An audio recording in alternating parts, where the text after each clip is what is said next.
The palace was enormous. Its walls shone with light that looked like liquid gold. Strange creatures moved through the halls, their shapes and colors unlike anything on Earth. Some had wings, some had scales, and some seemed to float without legs. Among all this, a human janitor worked quietly. He was small and plain-looking, and no one really noticed him. He pushed his mop slowly, cleaning the shiny floors while humming a soft tune from home. His name was Thomas, and he had a son named Leo. Leo was curious about everything, but he was polite and calm. Every day he waited near the palace entrance after his classes. He carried a small notebook where he drew pictures of alien creatures. Sometimes he asked questions softly to passing workers, but no one spoke to him for long. Thomas liked that his son was polite, even in a place where humans were considered weak and strange.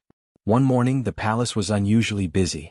A golden carriage arrived and the doors opened with a hiss. The alien queen stepped out. She was taller than most creatures and moved with a grace that seemed almost magical. Her skin glimmered faintly, like sunlight on water. Her eyes, large and deep, scanned the crowd. Thomas froze for a moment as he mopped near the edge of the hall. His son, standing nearby, looked up at the queen with wide eyes. The queen stopped. For a brief second she stared at the boy. His eyes were bright and clear, the same shade she had once seen in her lost daughter. The queen blinked quickly, thinking she had imagined it. She turned her attention back to her guards and her duties. But the image of the boy's eyes lingered in her mind, sharper than the memory of anything she had seen in years. Thomas finished his work quietly, careful not to be noticed.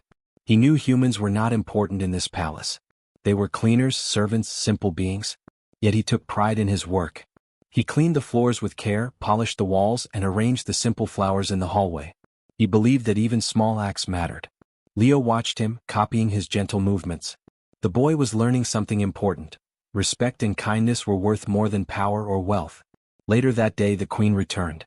She moved through the hall again, her gaze occasionally flicking toward the boy. She watched quietly as Leo bowed politely to a passing creature, then picked up a dropped paper and handed it back. There was no fear in him. No arrogance either. Just respect. Something about the boy reminded her of the daughter she had lost so many years ago. She shook her head, trying to push the thought away. It was impossible. Humans were weak. How could her family be connected to one? Still, she found herself returning to the hall when she had time. She watched Leo play quietly with his notebook, drawing creatures and imagining faraway worlds. The boy did not know how important he had become. He smiled at a small floating creature that circled the room, offering it a piece of bread he had brought. The creature chirped happily and flew away. The queen's heart tightened. She had not expected to feel anything so strongly for a human child. Thomas noticed the queen watching. He did not understand why, but he continued his work with calm. He had learned long ago that looking important or afraid did not help. He focused on the simple things, keeping the palace clean, teaching his son manners, and showing kindness. He was not rich or powerful. He did not have a royal title. But he knew the value of love and patience. That evening the hall was quiet. Most of the creatures had left. The golden light of the palace reflected off the clean floors. Leo sat near his father, sketching in his notebook. Thomas sat beside him, tired but happy. He told Leo small stories of Earth, of simple things like the sun, trees, and oceans. Leo listened, eyes wide, imagining worlds far beyond the palace walls. From a distance, the queen observed once more. She did not speak.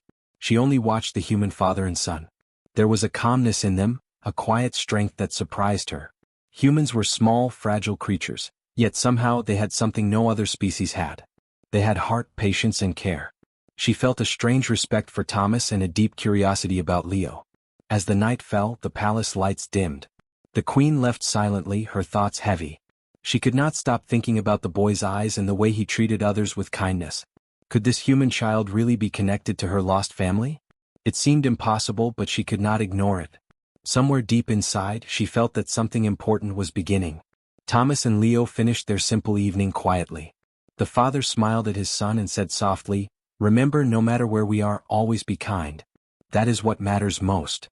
Leo nodded, his eyes bright and full of wonder. They did not know that their simple, quiet life in the palace was about to change forever. Something extraordinary was coming, and they were at the heart of it. And in the shadows, the queen whispered to herself, almost to the boy, "Those eyes, they belong to my daughter." The next morning, the palace was filled with quiet sounds. Guards moved along the halls, the hum of machinery filled the air, and creatures of all shapes and colors walked past. The human janitor, Thomas, pushed his mop slowly just like always. He had learned to move without drawing attention, to work without complaint. His son, Leo, trailed behind him, notebook in hand, drawing the strange creatures that passed. The alien queen returned to the palace that day. She moved through the halls with her usual grace, but her eyes kept searching for the boy. She could not forget his eyes. They were too familiar, too precise, to belong to just any child. Something deep inside told her that this human boy was connected to her past. She shook her head, telling herself it was impossible. Humans were weak. Humans were simple. Yet curiosity tugged at her. She needed to know more. Leo sat quietly near a polished window, watching the sunlight reflect off the golden walls. He drew small sketches of creatures he had never seen before, adding little notes about their wings, their skin, and their behavior. The queen stopped nearby and leaned slightly to see what he was doing. The boy did not notice her at first. He was completely absorbed in his drawings, careful and precise. The queen felt something stir in her chest, a strange, tender feeling she had not experienced in a long time. Thomas noticed her standing there and straightened immediately. He was polite but not nervous. He knew humans were small in this world, but he had learned not to fear. The queen did not speak, only observed. Thomas nodded politely and returned to his work, his movements calm and careful. He did not know why the queen lingered, but he assumed it was part of her royal habit. The queen's attention returned to Leo. The boy noticed her presence finally and gave a small bow, just as he did to every creature he encountered. It was a natural gesture, polite and respectful. The queen studied him closely. He was nothing like her people. He did not carry himself with authority or pride.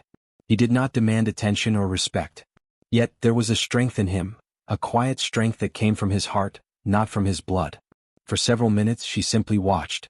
She saw the way Leo offered a tiny flower to a floating creature that had lost its way. The creature chirped happily and Leo smiled, his eyes bright and sincere. The queen felt an unfamiliar ache in her chest. She had lost her daughter years ago, and now, in front of her, was a child who reminded her of that loss. Could this human boy truly carry something of her family? It seemed impossible. Humans were simple, fragile beings. But something about Leo told her otherwise. Later, the queen approached Thomas quietly. She did not speak loudly, only soft words that no one else could hear. "Your son, he has my daughter's eyes," she said, her voice calm but firm. Thomas paused, mop in hand. He blinked and looked at her, confused. I don't understand," he said gently. He had never been spoken to by royalty before, and certainly never by the queen herself. "He's just my boy. I raise him the best I can." The queen looked at him steadily. "I know.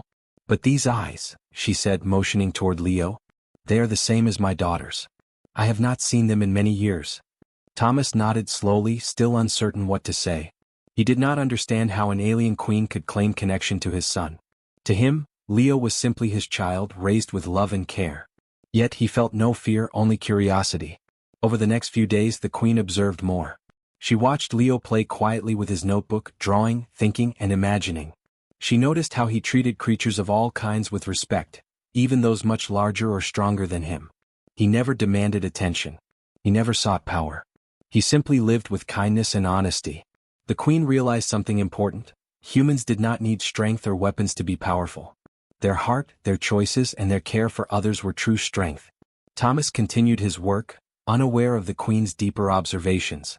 He taught Leo lessons in small things: how to fold a clean towel neatly, how to sweep the floors carefully, how to speak politely to everyone no matter their size or power. These were simple acts, but the queen saw that they mattered greatly. She began to feel respect, not only for Thomas but for humanity itself. They were simple, but they were wise in ways her people were not. One afternoon, as Leo handed a lost book back to a floating creature, the queen stepped closer than ever. She did not speak, but her eyes lingered. She wanted to see the boy's reaction, his kindness, his soul. Leo smiled gently at her, and for a moment, the queen felt that familiar ache again. The child's innocence and calmness reminded her of her daughter in ways she could not explain. She realized that this was more than just curiosity. Something extraordinary was happening, something that would change the palace, her life, and perhaps even humanity itself. As the sun began to set, the queen left quietly. She moved with the same grace as before, but her mind was heavy with thoughts. The boy's eyes, his quiet strength, and his kind heart would not leave her. She had come to see humans as fragile and weak, But Leo showed her another truth. Even the smallest and simplest beings could carry greatness. And in that realization the queen knew her life, and the boy's life, was about to change forever. The next morning the palace was quiet again. The golden halls reflected the soft sunlight, and strange creatures moved calmly through the corridors. Thomas, the human janitor, pushed his mop carefully just as he always did. His son, Leo, followed him with his notebook, drawing the creatures he saw. He paused often, curious, polite, and thoughtful. Every movement of the boy showed care for the world around him. The alien queen had returned. Today her steps were slower, her gaze sharper. She had spent the night thinking about the boy. His eyes, so much like her lost daughter's, haunted her. But she knew eyes alone were not proof. There had to be something more, something unmistakable, something that would confirm what she feared and hoped might be true. She moved quietly through the hall, her gaze never leaving Leo. As Leo bent down to pick up a small fallen paper, the queen noticed something on his neck. It was tiny, almost hidden by his collar. A small, pale mark shaped like a delicate crescent. Her breath caught. Her daughter had a mark just like that. No one outside her family knew of it. She stepped closer but quietly so as not to alarm Thomas or the boy. The mark was undeniable. Thomas noticed the queen's gaze but did not understand its meaning.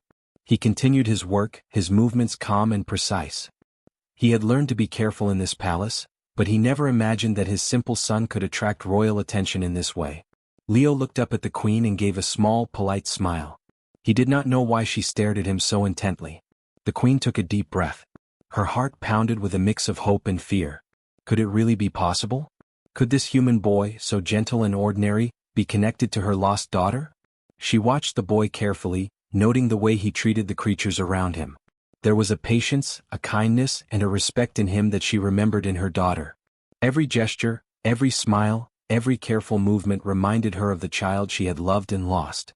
She moved closer to Thomas, her voice soft and calm. "This mark, your son, it is very familiar," she said. Thomas froze, mop in hand. He looked at her politely but cautiously.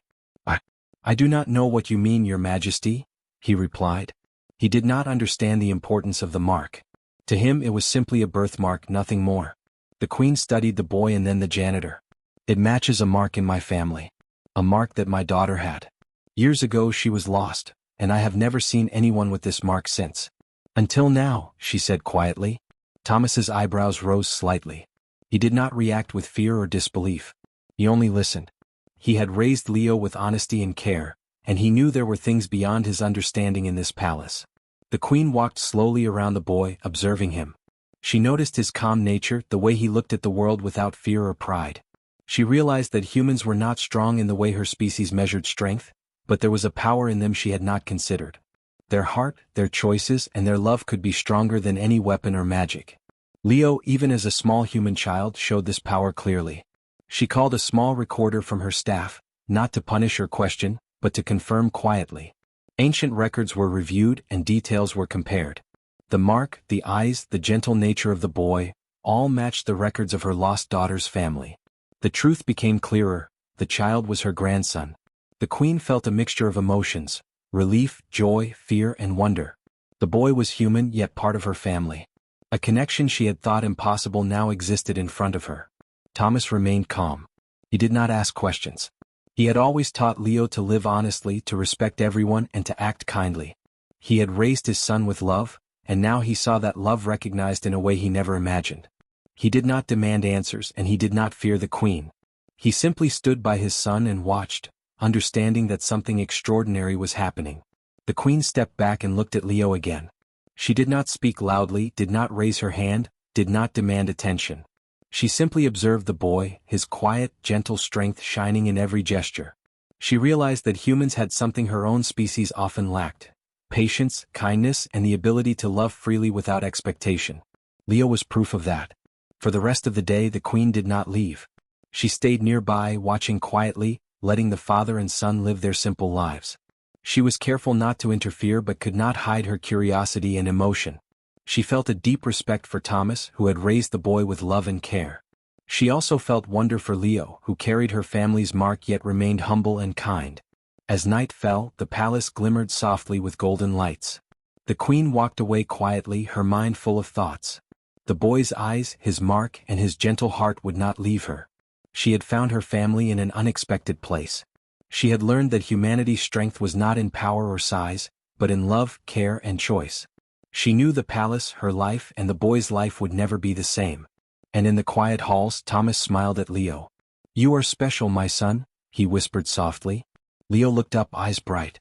He did not yet understand the truth, but he felt the warmth in his father's words. Somewhere, the queen's heart also felt that warmth, connecting her past and future in ways she had never imagined. The next day, the palace felt quieter than usual. Most creatures were busy with their work, but the queen's mind was full of thoughts. She had watched the boy and his father for several days, and the truth was clear. Leo was her grandson. The small human child, with his gentle eyes and kind heart, carried the blood of her lost daughter. Yet he was also human, raised in a simple life by his father, Thomas. The queen decided it was time to meet them privately. She summoned Thomas to a small chamber in the palace. He entered slowly, his mop still in hand, though he had left it outside. He bowed politely as he always did when speaking to the queen. Leo followed quietly behind him, notebook tucked under his arm. The boy's eyes were curious, but he did not show fear. He had learned from his father that politeness and calm were stronger than worry.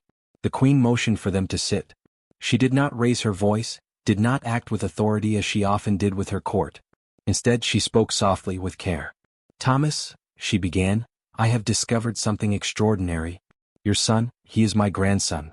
Thomas blinked, a quiet pause filling the room. He had not expected words like these. "Your Majesty, I do not understand," he said politely, though his heart began to beat faster. The queen nodded. "I know it may seem impossible. The mark on his neck, the eyes, they belong to my lost daughter's family. He carries them both. I have checked the records. It is true. He is part of my family."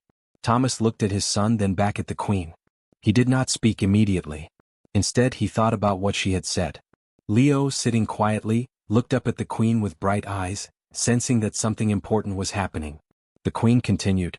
"I can offer him many things. Wealth, status, a place in my court, a future with power that no human could dream of." Thomas listened carefully. He understood the meaning of her words. She offered more than just comfort. She offered influence, privilege, and a life very different from the simple one they had now. Thomas smiled gently. "Your Majesty," he said, "I am grateful. Truly. But I raised Leo to be kind, to choose his own path, and to care for others.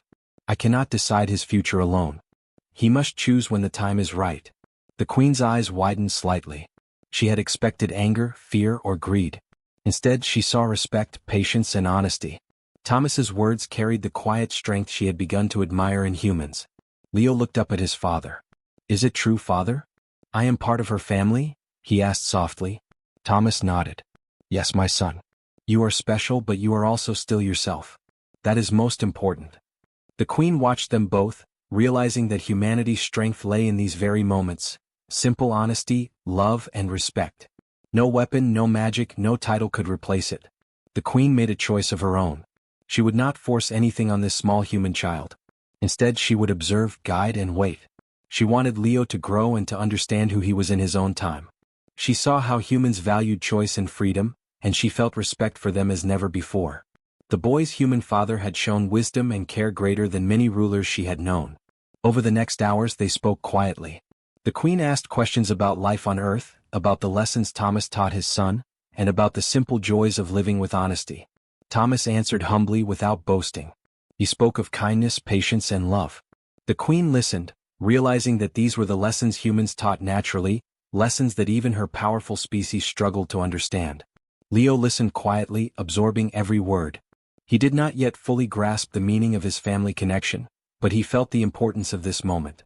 He saw the queen not as a ruler but as someone who had lost and hoped, someone who could guide but not force. He also felt the strength in his father's quiet wisdom. The boy understood in his own way that greatness came not from power but from heart. As the day came to an end, the queen stood and bowed slightly. "I will respect your wishes," she said to Thomas. "I will allow Leo to grow and choose his path. I will honor the life you have given him." Thomas nodded, bowing politely.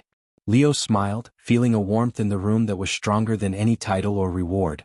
The queen's respect, the father's love, and the boy's own heart formed a bond stronger than any palace walls. That evening, Thomas walked with Leo through the quiet halls.